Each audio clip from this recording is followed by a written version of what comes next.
Salah satu tanda matinya hati seseorang, hati kalau mati maka ibadah tidak semangat dan sulit sekali untuk beramal soleh. Selamat menonton tayangan video dari Media Salik. Dukung kami dengan like, komen, dan subscribe. Assalamualaikum warahmatullahi wabarakatuh. Hadirin jamaah yang dimuliakan Allah, pada kesempatan kali ini kita akan membaca kitab Al-Hikam yang dikarang oleh Syekh Ibnu Athaillah As-Sakandari. Hikmah yang ke-48. Bismillahirrahmanirrahim. Qala al-musannif, pengarang kitab ini mengatakan, min alamati mautil qalbi adamul huzni ala ma fataka minal muwafaqati wa tarkun nadami ala ma fa'altahu min wujudiz zallati. Min alamati mautil qalbi, salah satu tanda matinya hati, adamul huzni, tidak ada rasa sedih, ala ma fataka, atas sesuatu yang luput darimu, minal muwafaqati, daripada ketaatan. Saya ulang lagi, min alamati mautil qalbi adamul huzni ala ma fataka minal muwafaqati. Salah satu tanda hati yang telah mati adalah tidak ada rasa sedih atas apa yang luput darimu daripada ketaatan kepada Allah. Wa tarkun nadami, dan tidak ada rasa menyesal, ala ma fa'altahu, atas apa yang engkau lakukan, min wujudiz zallati, dari wujud kemaksiatan. Saya ulang lagi, wa tarkun nadami ala ma fa'altahu min wujudiz zallati, dan tidak ada rasa menyesal atas apa yang kau lakukan daripada wujud kemaksiatan. Titik. Hadirin jamaah yang dimuliakan Allah, jadi pada kesempatan kali ini kita akan membahas tentang tanda-tanda hati yang telah mati, dan sebaliknya kita pun akan membahas tanda-tanda hati yang hidup. Apa tanda hati yang sudah mati dan apa tanda hati yang hidup? Dua poin ini yang akan kita sampaikan. Syekh Ibnu Athaillah mengatakan, min alamati mautil qalbi, salah satu tanda matinya hati seseorang. Hati kalau mati maka ibadah tidak semangat dan sulit sekali untuk beramal soleh, bahkan untuk peduli kepada orang lain pun sangat sulit. Kenapa? Karena hatinya sudah mati. Dan sebaliknya, hati kalau hidup maka ibadah gampang, kemudian peduli kepada orang lain, dan sangat mudah sekali untuk melakukan kebaikan. Kenapa? Karena hatinya hidup. Lihat di dalam hadis riwayat Imam Muslim, kata Nabi, ala inna fil jasadi mudghah, ketahuilah olehmu bahwasanya di dalam tubuh ini ada segumpal daging, idza solahat solahal jasadu kullu, apabila segumpal daging ini baik, maka seluruh jasadnya akan menjadi baik. Ucapannya baik, perbuatannya baik, yang dilihat oleh matanya yang baik-baik, yang dilakukan oleh kaki tangannya pun yang baik-baik. Kenapa? Karena segumpal daging ini baik. Dan sebaliknya kata Nabi, wa idza fasadal jasadu kullu, tapi apabila segumpal daging ini buruk, maka buruk pula seluruh anggota tubuhnya. Lisannya akan mengucapkan ucapan yang buruk, perbuatannya akan melakukan perbuatan-perbuatan yang buruk, gampang sekali untuk bermaksiat dan berbuat zalim. Kenapa demikian? Karena segumpal daging ini buruk. Pertanyaannya, apakah segumpal daging itu? Bagian mana? Apa namanya? Maka Nabi menyebutkan, ala wahiyal qalbu, ketahuilah olehmu segumpal daging itu yang dinamakan qalbu, atau bahasa Indonesianya hati nurani. Bukan hati yang berbentuk jasad ya, bukan hati yang katanya di dalam dada kita, bukan. Tapi yang dimaksud hati di sini hati nurani, hati yang tidak ada bentuknya, sama seperti akal. Akal ada bentuknya tidak? Tidak. Nafsu tidak. Begitu pula qalbu, begitu pula hati nurani. Ini hanyalah pancaran cahaya ilahi, tidak ada bentuknya. Nah, jika qalbunya baik, maka seluruh tubuh akan menjadi baik, berakhlak mulia. Tapi kalau seandainya qalbunya buruk, maka seluruh tubuh akan buruk. Jadi yang penting itu qalbu, Pak. Kalau qalbunya baik, maka profesi apapun yang ia jalani akan menjadi baik. Kalau jadi dokter, dokter yang baik. Jadi pengusaha, pengusaha yang jujur. Jadi pejabat, pejabat yang amanah. Kenapa? Qalbunya baik. Tapi kalau qalbunya buruk, mau jadi apapun pasti buruk. Mau jadi ustadz, ustadz yang buruk. Mau jadi kiai, kiai yang buruk.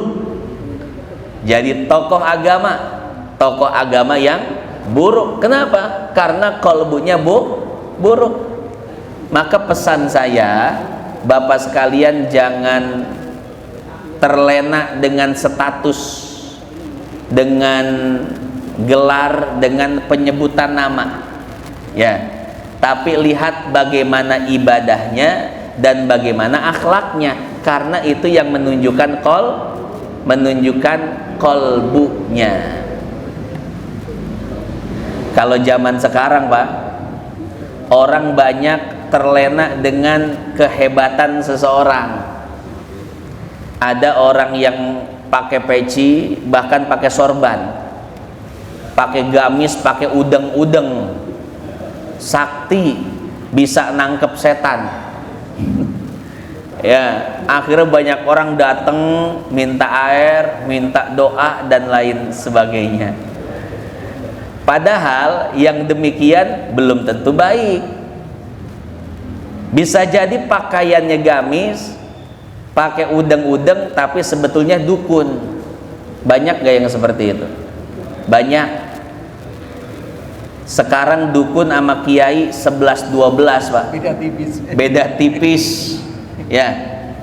Maka pesan Imam Syafi'i itu, idza ra'aitum rajulan yatiru fil hawa wa yamshi 'alal ma. Kalau engkau melihat seseorang bisa terbang dan bisa berjalan di atas air, fala taqtadu bih. Engkau jangan langsung ikuti dia sampai engkau melihat bagaimana ibadahnya dan bagaimana akhlaknya. Orang kalau ibadahnya bagus, akhlaknya bagus, gak pernah nyakitin siapapun, maka berarti dia orang yang mulia di sisi Allah. Walaupun tidak timbul keanehan-keanehan, walaupun kita tidak pernah melihatnya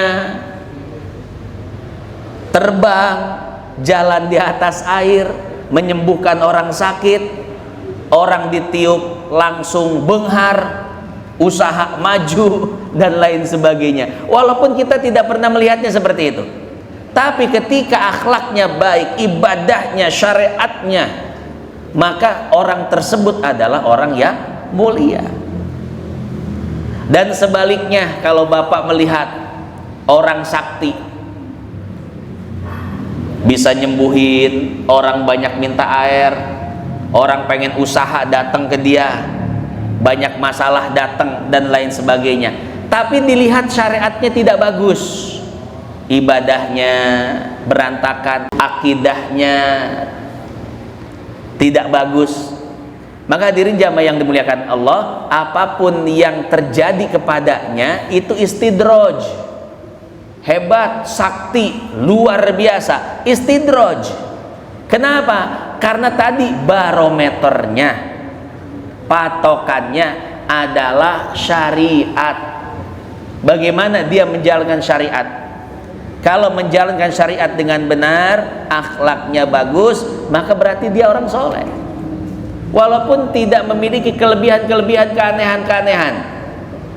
Tapi kalau seandainya akhlaknya tidak bagus, syariatnya menyimpang, akidahnya menyimpang, maka apapun yang timbul darinya itu merupakan istidraj, bukan karomah, bukan kemuliaan dari Allah, tapi sengaja diulur-ulur oleh Allah, diberikan kenikmatan, kelebihan, keistimewaan agar semakin jauh dari Allah. Sekarang orang lebih percaya kepada orang-orang yang bisa aneh-aneh, Pak.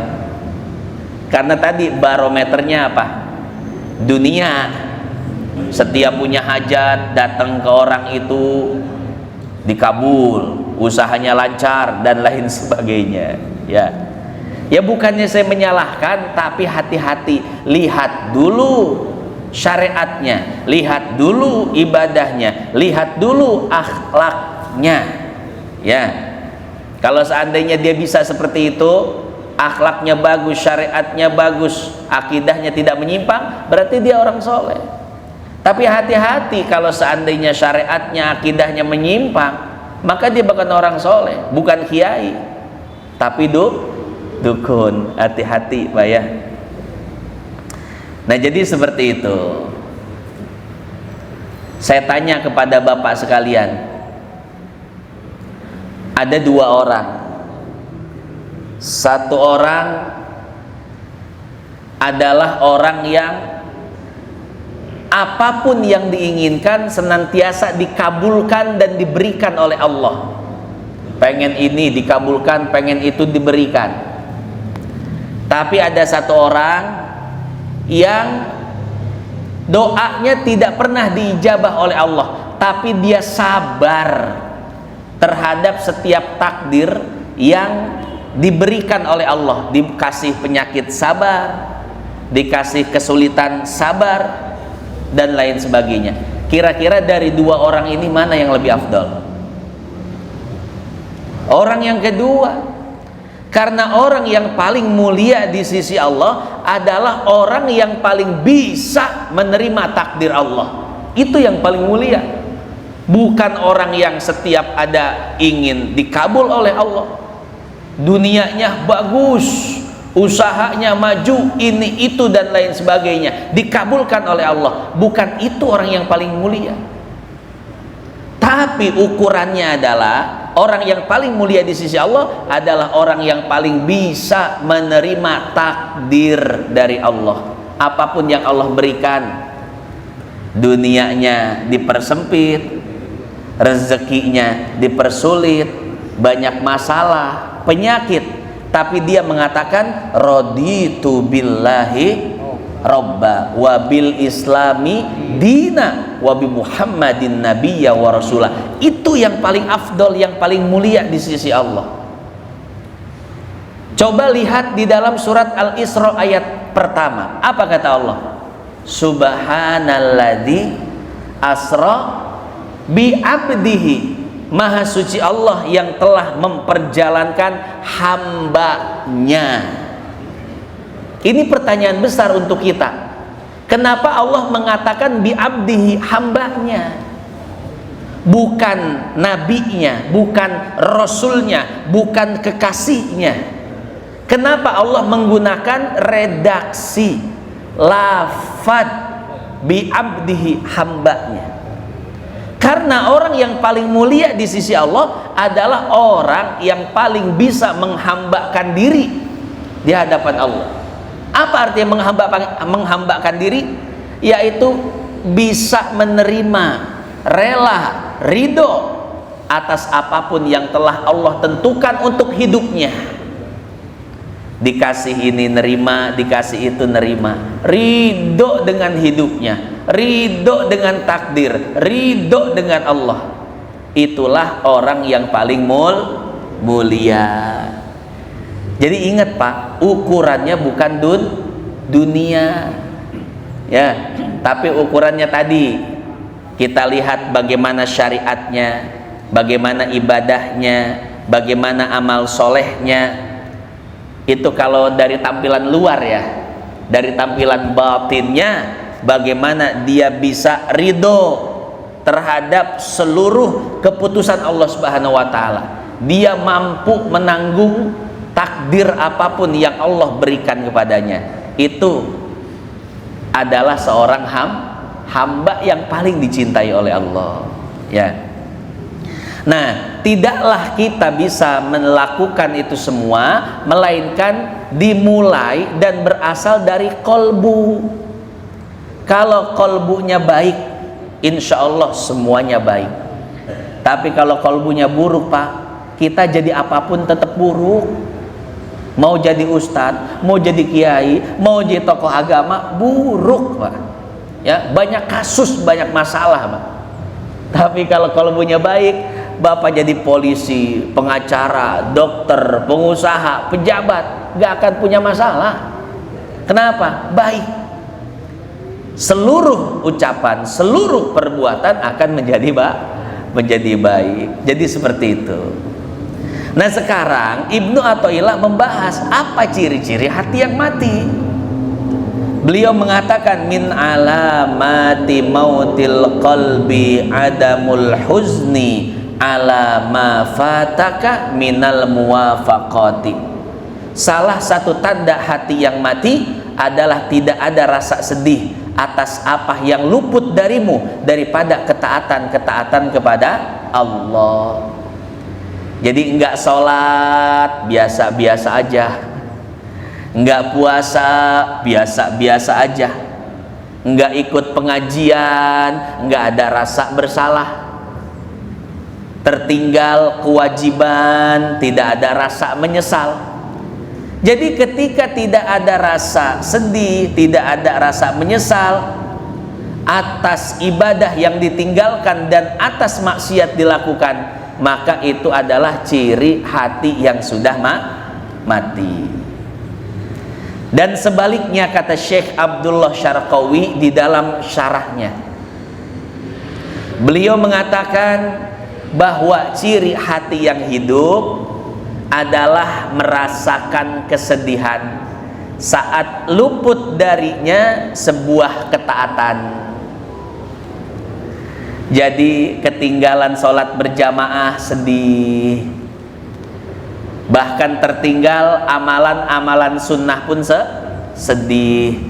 Nggak puasa Senin Kemis sedih, nggak puasa Ayyamul Bid sedih, nggak qobliyah, nggak ba'diyah juga sedih. Kenapa?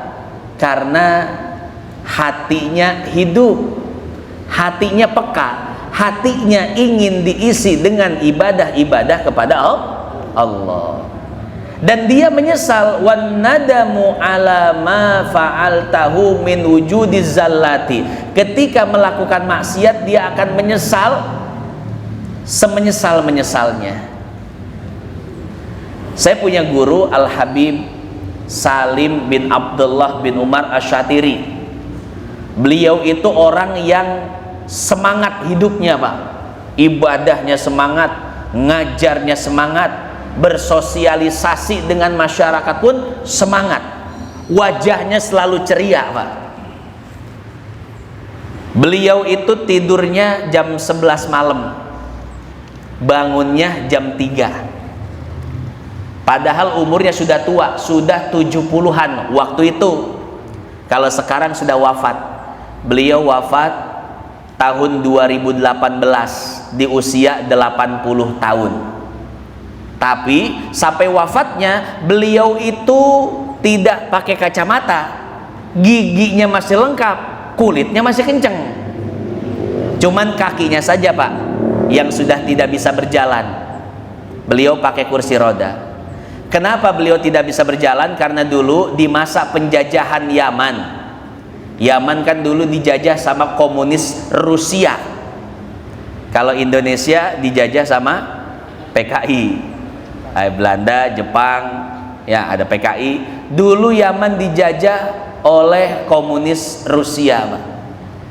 Dan Habib Salim termasuk ulama yang sangat dicari, diincar, akan dibunuh. Kenapa? Beliau tipe ulama pejuang. Lagi jalan ditabrak pakai mobil, lagi khutbah diseret, ditangkap. Kemudian setelah ditangkap dibakar besi panas, kemudian ditusukkan ke kakinya, Pak. Maka di hari tua beliau itu tidak bisa berjalan, pakai kursi roda. Tapi anggota tubuh yang lainnya lengkap, nggak ada pikun-pikunnya beliau. Ilmu dari mulai ilmu tafsir, ilmu hadis, ilmu fikih, semua ilmu masih ingat sampai beliau wafat. Al-Qur'annya masih kuat, ya.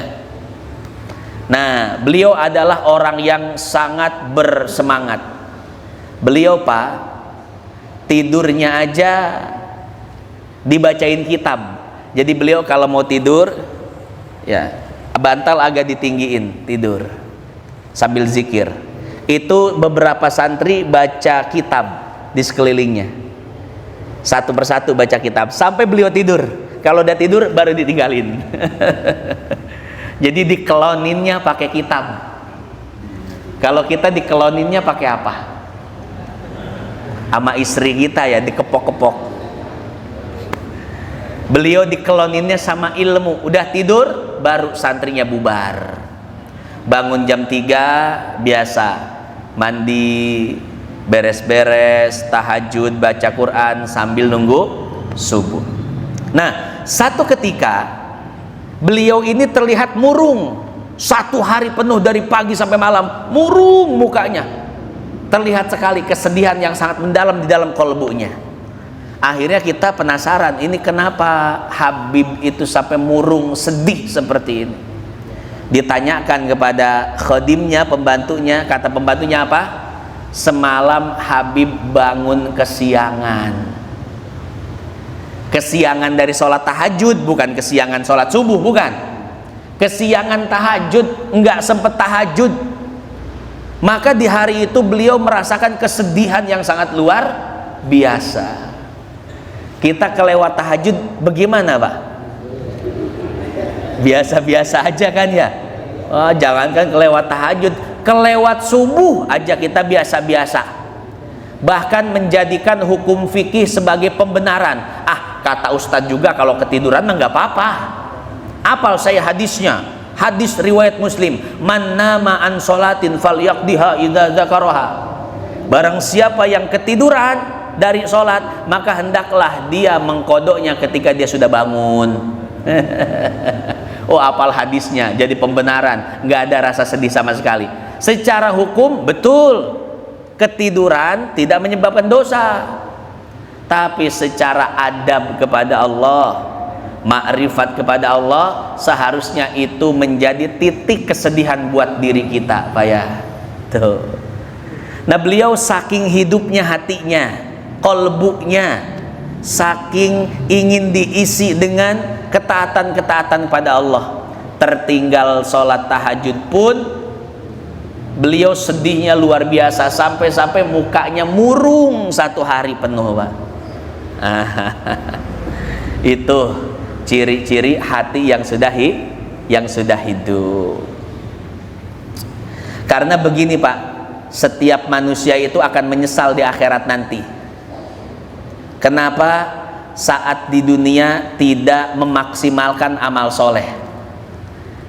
Semua orang akan menyesal, baik orang kafirnya, orang muslimnya, orang zolimnya, orang solehnya, semua menyesal. Lihat surat Al-Mu'minun ayat 100 misalkan. Kata Allah apa? Qala rabbirji'un 99 dan 100. La'alli a'malu solihan fima taraktu. Jadi orang kafir mengatakan, wahai Tuhanku, kembalikan kami ke dunia, hidupkan kami lagi, beri kami kesempatan lagi. Kenapa? Karena kalau kami diberi kesempatan kedua hidup di dunia, maka kami akan beramal soleh. Di dalam Al-Munafikun ayat 10, fayaqula rabbi laula akhartani ila ajalin qarib fa as-saddaqa wa akum minas solihin. Wahai Tuhanku, ulurlah ajal kami, panjangkan usia kami, kami ingin kembali lagi ke dunia. Kenapa? Sekedar untuk melaksanakan amal soleh. Di dalam ayat lain, Rabbana akhirna ila ajalin qarib fanattabi'ir rusul, nujib da'wataka wa nattabi'ir rusul.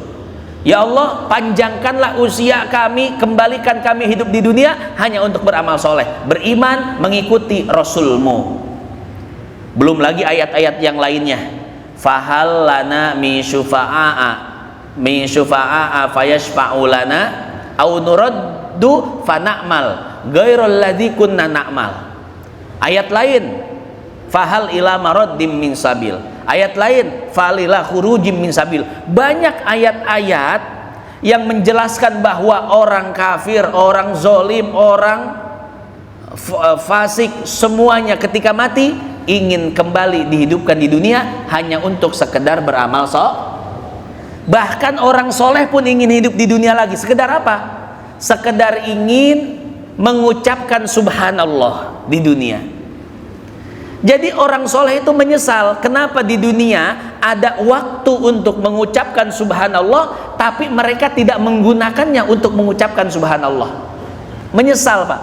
Amal soleh sekecil itu pun disesali oleh orang soleh nanti di akhirat. Kenapa? Karena mereka baru melihat ternyata amal solehlah yang paling bermanfaat di akhirat. Kalau di dunia yang paling bermanfaat apa? Terus terang, duit. Betul, Pak ya? Maka sebanyak apapun orang punya harta, selama itu pula mereka akan merasa kurang. Betul kan ya? Sebanyak apapun uang yang kita miliki, maka selama kita hidup kita pasti akan terus menambah uang kita. Karena apa? Karena kita tahu betapa pentingnya uang, harta di dunia. Dan ketika di akhirat lain cerita. Di akhirat itu orang sebanyak apapun amal solehnya akan merasa kurang dengan amal soleh tersebut, sehingga mereka sedih dan berharap, ya Allah, kembalikan kami ke dunia. Agar apa?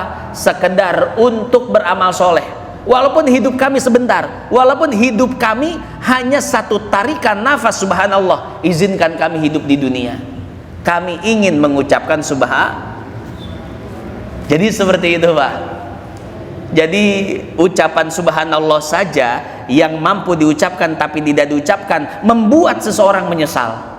Apalagi sholat sunnah ditinggalkan, puasa sunnah, zikir, ngaji, apalagi yang wajib-wajib ditinggalkan, nyeselnya luar biasa Pak. Betul ya? Jadi nyesel itu belakangan Pak. Ada nggak yang nyesel duluan? Nggak ada. Tapi saya ada cerita orang yang nyesel duluan Pak. Ceritanya zaman dulu, anak muda rame-rame malam-malam mau nonton layar tancap. Dulu kan suka ada layar tancap ya, rame-rame nonton layar tancap lewat sawah tempat gelap. Lu duluan lah, lu duluan. Enggak, lu duluan aja. Ya udah gue yang duluan. Akhirnya dia duluan. Pas duluan dia nginjek tai kebo. Nyesel gua duluan. Nyesel duluan Pak. Berarti ada yang nyesel duluan ya. Nyesel duluan itu. Biasanya nyesel belakangan, dia nyesel duluan. Artinya begini Pak. Ya, ini cuma cerita. Ya, intermezzo lah. Artinya apa? Menyesal itu datangnya belakangan. Nanti kita ketika di akhirat menyesal. Sebanyak apapun amal soleh yang kita kerjakan di dunia tetap akan menyesal. Kenapa? Karena dulu ketika di dunia pernah ada waktu yang bisa digunakan untuk ibadah, tapi kita tidak gunakan untuk beribadah. Nah, inilah konsekuensi dari hati yang mati dan hati yang hidup. Jadi hati kalau mati Pak, males ibadah, tidak peka dengan lingkungan, tidak peduli dengan orang susah, anak yatim, jompo, dan lain sebagainya. Tapi kalau hati hidup, maka hablum minallah, hablum minannasnya baik. Hubungan vertikal, hubungan horizontal baik. Syariatnya bagus, ibadahnya bagus, akhlaknya bagus. Ngelihat orang susah, hatinya sedih, pengen nolong, bantu, dan lain sebagainya. Itu ciri-ciri hati yang hidup. Titik.